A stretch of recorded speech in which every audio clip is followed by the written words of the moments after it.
We're making paprika.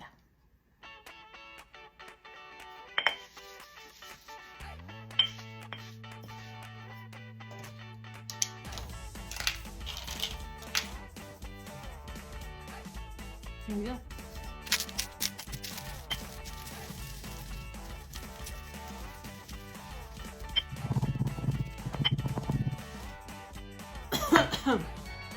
Whew.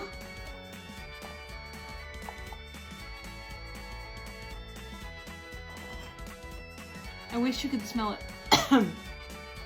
But listen, if you haven't made homemade paprika before, you should consider it because the flavor and the smell of this is, it blows grocery store paprika out of the water. This is amazing. I can't wait to cook with it.